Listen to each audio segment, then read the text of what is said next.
Welcome everyone to another video of Vinyl Attic, and this is video number 6 for popular band underrated album, and it's 2009's U2 No Line on the Horizon. Now before I get into this, please don't forget to hit the like button, comment on this video, share this video, and if you still haven't, please subscribe to this channel and hit the notification bell for updates. Okay, so with that out of the way, this album here, which came out in 2009, which was part of their 360 tour, which was a stadium tour, and this album, it sounds like a bunch of deep cuts and it's very creative, just like the album cover. Their name is not on the album cover. The name of the album isn't on the album cover, much like a Led Zeppelin or Pearl Jam album cover where they don't even advertise their brand or their name. It's all about the art. And this album was released on vinyl in 2019 as a 10-year anniversary. So this is it. It's two vinyls on here, and it has two extra songs on side four, which are just remixes of two songs on the album, but it's a complete album of 11 tracks. Now, yes, there were some singles on here, but like I said, this album seemed to go under the radar. It was very successful, the tour. However, this is not an album that is pretty much name checked like the Joshua Tree or Octoon Baby, or even the earlier stuff like War. And for it being a more recent album, 2009, it's still as not as um, talked about. Even with there was two albums after this, Songs of Innocence and Songs of Experience, and some of those albums get name checked or spoken about because of not because of the music, but more because of the controversy behind it. Like Songs of Innocence was the album that they just put on everybody's Apple telephone, on people's phones, and so that's why they're kind of talked. That album's kind of talked about. But as far as their last best album, I would have to say this is the one for me. No Line on the Horizon. And the reason why it was brought up to my attention is because I did a video recently about the how to dismantle an atomic bomb versus how to reassemble um, an atomic bomb, and that was the Shadow album. And I mentioned that the new album, the Shadow album, is U2 doing very experimental things on that collection of songs, and that is the U2 that I like. And I kind of mentioned this album because some of these songs are very experimental, and I think that's when U2 excels, and I think that's when U2 is not trying to be relevant. Or and it's weird because they become more relevant when they're not trying to be relevant, because they are then looked upon as a great band or great art. They're making a great artistic um, piece. And this is a very conceptual album from beginning to end. The opening track, No Line on the Horizon, probably the best album opener since Zooropa. And another thing about the way they put this album together, as far as like lyrically, Bono is coming from a third person. He has these characters, and these characters are the ones are writing the songs that he's um, taking, like the like a police officer. He's taking like these different types of people, drug addict, um, a for the last song it was a journalist. So it's just like he's writing the songs as if these people are coming up with the lyrics and everything. So it's really interesting. It's a different approach again, and that adds to how the songs come out. And another thing is that the music is, in the past it'd be music by U2, lyrics by Bono and the Edge, or Bono with the Edge, or Edge. This one is music by U2, and 7 of the 11 songs is U2, music by U2 and Brian Eno and Daniel Lanois. So they're co-writers on these songs, and it does make a big difference. Now, the follow-up song to No Light on the Horizon is Magnificent, and this album has great song intros again. Just like Octoon Baby, they would have these songs like Who's Gonna Ride Your Wild Horses, and would have like these kind of weird intros and weird sounds, or like Until the End of the World, and then it'll just somehow morph into this song. And same thing here with Magnificent. You're starting to hear these kinds of weird intros, and so they're really not caring about trying to just give you the formula of a hit song, like Stuck in the Moment with what was, remember that one, Stuck in the Moment. um, and that song just kind of just started, you know what I mean. And Wild Honey, those songs in the 2000 album, very short intros, they just get right to the point. Where these songs again are kind of weird in the beginning, and they just kind of grab the listener, and like, that's very interesting what they're doing, And there's the third song, Moment of Surrender, is one of my favorite songs on here, and the length of these songs are somewhat long than usual. So this one was a 7 minute piece, 7.5 minute piece, and a lot of these songs came and was recorded spontaneously. This one being one of those songs where they just came in and pretty much it wrote itself, one take or two takes, on some of these songs, and which is weird because I mean it's their albums come out like every 4 or 5 years or something like that. They just come in for this one, and they had this song, just pretty much what you're hearing is what they were just recording, pretty much, and they just kind of try to trim out as much fat as they could from the cut, and he left it at 7 minutes, 7.5 minutes. And Moment of Surrender is it was a great track. I mean, I put it as one of their best songs. And like I said, this album also to me is, when I ranked it, it was really high in the top five. And Moment of Surrender is one of those songs I would have to say is one of their most memorable songs. And side two starts off with Unknown Caller. Now, this one is my favorite track on the album. It is a deep cut, no doubt. This song, Like Moment of Surrender, is coming from the point of view from a drug addict. And, this is like his suicide, and he's, trying to call a drug dealer, but things go wrong.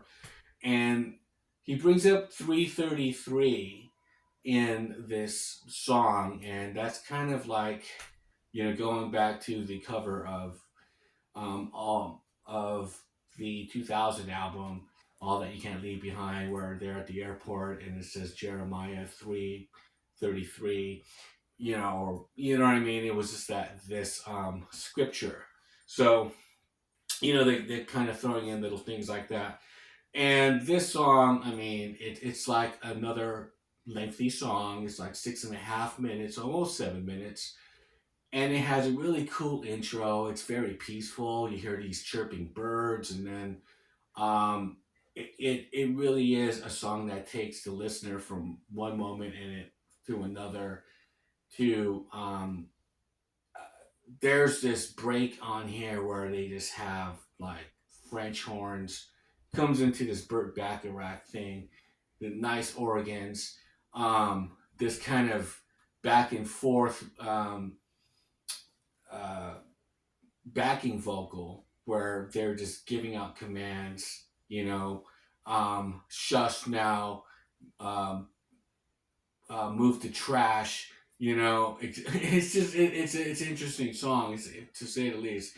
You just have to check it out, and it's something that they have never done. I've never heard them do something like this, and like I said in this video of the how to dismantle versus how to reassemble, it's these kind of songs that for me keep them interesting, like songs like Lemon from Zeropa, things that are just so off killed. I mean, it's just like there's a couple of great deep cuts in their last couple of albums, like Sleep Like a Baby.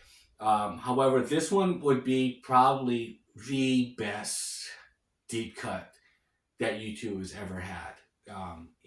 Since probably um, yeah, from like Zooropa era and Unforgettable Fire stuff. But next is I'll Go Crazy If I Don't Go Crazy Tonight.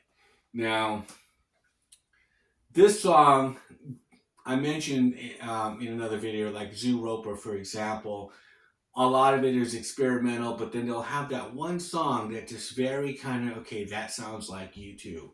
And on Zooropa, it was Stay. Far away, so close. And I'll Go Crazy If I Don't Go Crazy Tonight is that one song. And one thing about this song is that it is produced only by Steve Lillywhite. Now, a lot of the songs on here, there's 7 of them that are written by U2 and Brian Eno and Daniel Lanois. So they've never done that before. However, this is just a regular kind of U2 sound. Just much like when Beautiful Day came out, they were, uh, saying amongst themselves, "Oh, we can't put this out. This sounds too much like U2," and they weren't like really, still stretching it and trying to find a new sound. This is that sound that's just kind of okay. It's U2.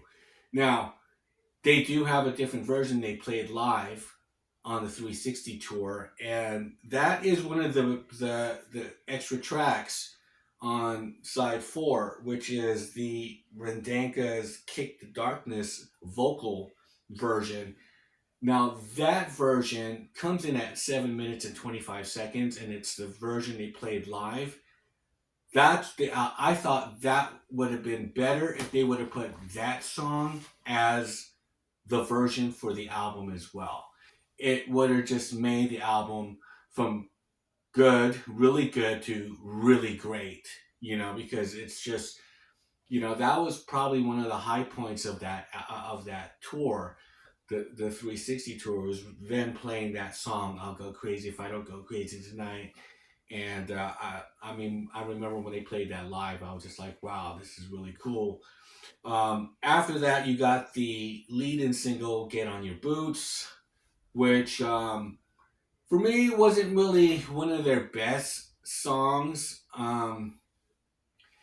We did get a piece of it. We always were, as far as a preview from the movie, It Might Get Loud, with The Edge and Jimmy Page from Zeppelin and Jack White, and he's kind of working on that riff, and when it finally came out, it was, they were kind of adding electronic sounds, electronic beats with, acoustic drums, much like they did in pop.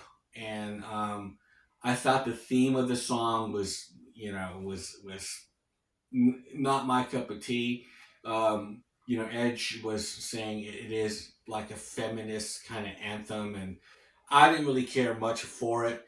Now, stand up comedy, the next song, that one, um, mentioning Jimmy Page and hanging out with Jimmy Page, sounds like U2 being like, or The Edge being like Jimmy Page on that. Has a really great riff, and it's just a great rock song, and a great deep cut again, and then Fez being born. Okay, that starts off side 3.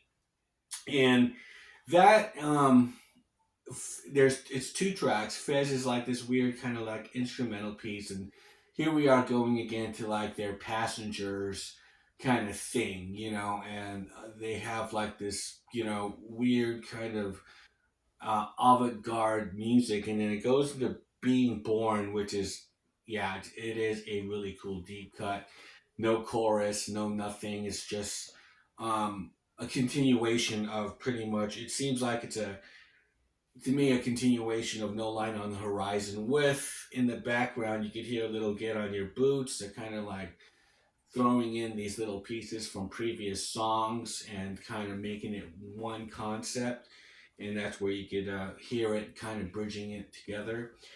Next is White as Snow, and again they have like this really cool intro. It's very dark, very haunting.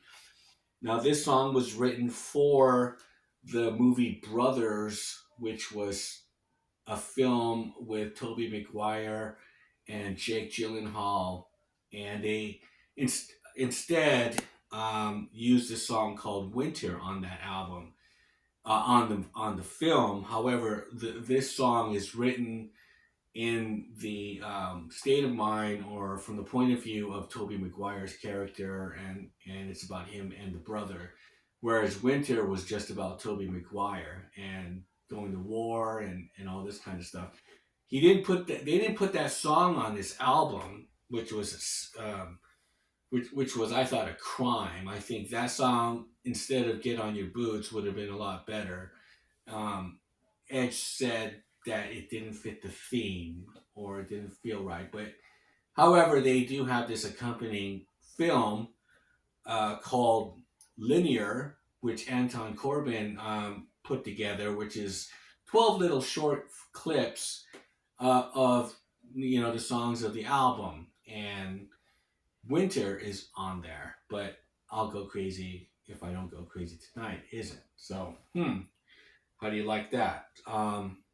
Next is Breathe, which is a throwback to me as U2 just being a very abrasive rock band, and Steve White producing this song, and the drums are more evident on here. It's the song that started the tour.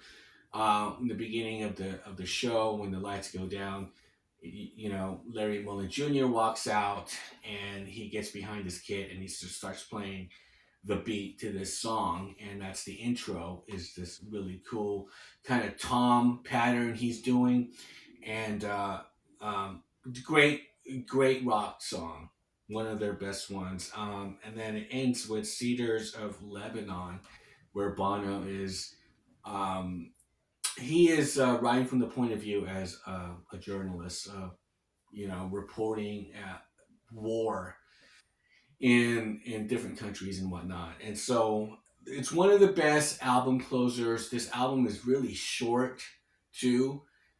Even though there's songs that are lengthy, but they're kind of put together with short songs like Get on Your Boots, which was like 3 minutes. Same with stand up comedy, but it it is an album where you play from beginning to end because it's a concept album. It's not um, it's not like some of their previous albums, or the regular run of the mill U2 albums. It does have a thematic kind of flow to it, and that's why, like, even on this tour, um, like they were bringing back songs from different albums that kind of would work with the show with this album. Like they brought back the Unforgettable Fire, the song "The Unforgettable Fire," which would pretty much work well on this album if it was like put out today. You know what I mean? It's that kind of feel.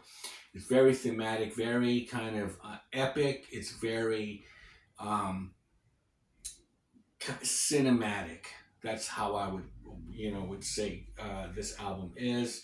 And if you get the vinyl, you know, this is some of the sleeves that are on here.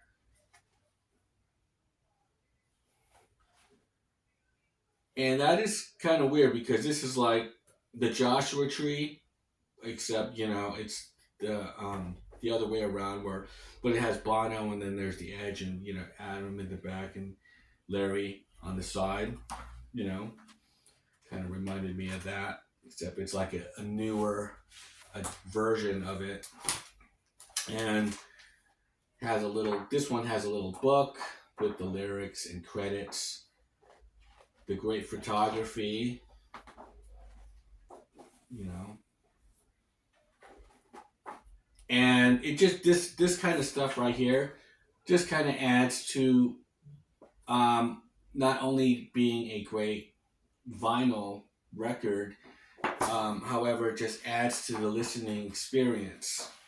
This booklet, and there are all the lyrics to the songs. And this is the other one. But I'll give you a little spoiler though on that little film. Um, he changed the order. Anton Corbijn changed the order of these songs on this video, the DVD. If you get the deluxe edition with the CD and the film, it's just about this one guy who's a police officer, and he goes traveling around, and he ends up the second song to the last is Moment of Surrender, and he kind of crashes out on this beach at night, and when he wakes up in the morning, this is what he sees. So it's really cool. And his motorcycle had you know the acronym of NO, um, no line, NL, OTH on his license plate on his motorcycle. So all these little really cool things. And of course, you could see the style of Anton Corbijn when he does videos. It was kind of harping back to the video one, where he would just like focus on something, the camera, and the moving object will go past it, just like what he was doing on that video. So that's really cool. It's not something I would watch over and over again, but like Bono said, it's just another way of listening to the album. And so that is my popular band underrated album. This is a really underrated album. I would say next to Zooropa, but I felt like Zooropa, that album still was pretty much talked about because of Achtung Baby and that tour. It was just an extension of it. It was more. It was because it was made during the Zoo TV tour. However, this was an album, a standalone album, and it was kind of signifying this is a new band again. And I wish they would have just made more albums like this afterwards instead of getting into the nostalgic songs of the innocence and songs of the experience and songs of surrender. And this is U2 pretty much at their best, their last best album. And with that, leave me a comment below on what your thoughts are. If you think this U2 album is just like okay, or is it like you couldn't get into it. Some people had a hard time getting into it. The songs are pretty long. However, like I said, that is the U2 for me, which engages me and that I always enjoyed and loved. And with that, I'll shut up and I'll see you guys on the next one. Bye.